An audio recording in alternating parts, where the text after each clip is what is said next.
हम बात करेंगे दोस्तों बाजपट्टी विधानसभा क्षेत्र के बारे में। तो बाजपट्टी विधानसभा क्षेत्र की अगर बात करें तो ये बिहार की संक्षिप्त जानकारी मतलब कि बिहार की एक इम्पोर्टेंट विधानसभा क्षेत्र के अंदर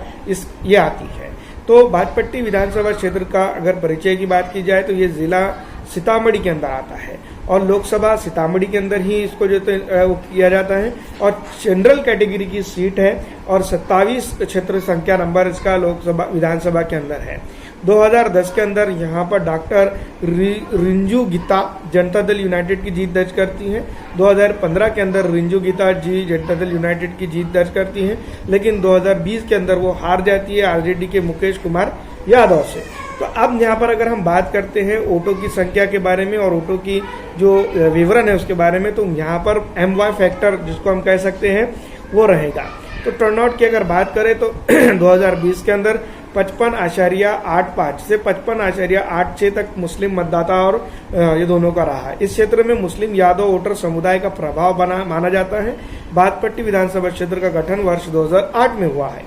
लेकिन 8 के बाद से अब तक अगर देखा जाए तो इस इलाके के अंदर जो तो डेवलपमेंट नाम को भी नजर नहीं आता है। वैसे अगर बात की जाए कि इस क्षेत्र के ऊपर पूरा अधिकार जो तो मुस्लिम वोटर्स का है, क्योंकि उनकी संख्या इस इलाके के अंदर ज्यादा है और वोटरों की संख्या ज्यादा होने के चलते इस इलाके के अंदर अगर डेवलपमेंट के लिए उनका ही आदमी अगर यहाँ पर मैदान में रहता है तो ये काफी अच्छी बात नजर आती है। लेकिन ऐसा मानना जो है तो आरजेडी का नहीं है, इसलिए आरजेडी लगातार उनके ही जो है तो प्रत्याशियों को यहाँ पर चुनाव में भेजते रही है और यहाँ पर जो है तो तुष्टिकरण करते हुए जनता दल यूनाइटेड हो या उनके सहयोगी दल हो वो करते रहे हैं। मूलभूत तौर से अगर कभी ऑल इंडिया मजलिस इत्तेहादुल मुस्लिमीन यहाँ पर चुनाव लड़ जाती है तो इस इलाके के अंदर यानी कि बाजपट्टी के अंदर एक बड़ा बदलाव वो जरूर कर सकती है, जिस तरह से अख्तरुल ईमान साहब के जरिए से उन्होंने बिहार की राजनीति में जो तो किया है।